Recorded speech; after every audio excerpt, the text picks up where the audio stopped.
শুক্রবার গাজীপুরে সন্ত্রাসী বাহিনীর হামলার শিকার হন ছাত্ররা।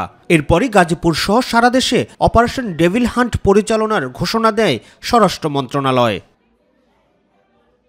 আর এই অপারেশনের প্রথম দিনেই গাজীপুর সহ সারা দেশে যৌথ বাহিনীর সাঁড়াশি অভিযানে গ্রেফতার হয়েছে বহু আওয়ামী নেতাকর্মী।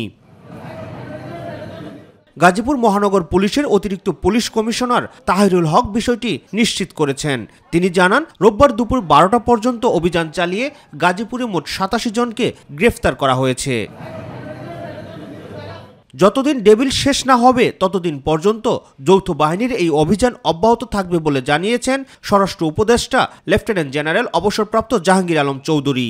গাজীপুরে যারা এই ঘটনা ঘটাইছে তাদের অনেকেই আমাদের আইনের আওতায় নিয়ে আসা হয়েছে, অনেকে আইনের আওতায় নিয়ে আসা হয়েছে এবং যাদের আইনের আওতায় নেওয়া আনা হয় নাই তাদেরও খুব তাড়াতাড়ি আইনের আওতায় নিয়ে আসা হবে।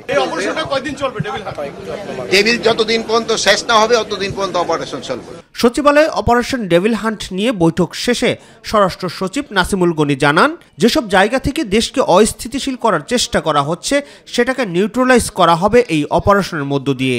ডেভিল হান্ট করা হচ্ছে একটা অপারেশন যেখানে যৌথভাবে সকলে একটা ফোকাসড ওয়েতে কিছু কাজ করবেন। সে কাজের মধ্যে মূলত যে সমস্ত পকেট অফ রেমিনেন্স থেকে দেশে স্টেবল অবস্থাকে আনস্টেবল করার চেষ্টা করা হচ্ছে সেটাকে আমরা নিউট্রালাইজ করব এবং এর জন্য আইনানুগ পন্থায় যে ব্যবস্থা নেওয়া দরকার সেগুলো নেব আমরা ইনশাআল্লাহ। পুলিশ যেন কোমর সোজা করে দাঁড়াতে পারে সেজন্য সরকার কিছু পরিবর্তন আনার চেষ্টা করছে বলেও জানান এই সিনিয়র সচিব।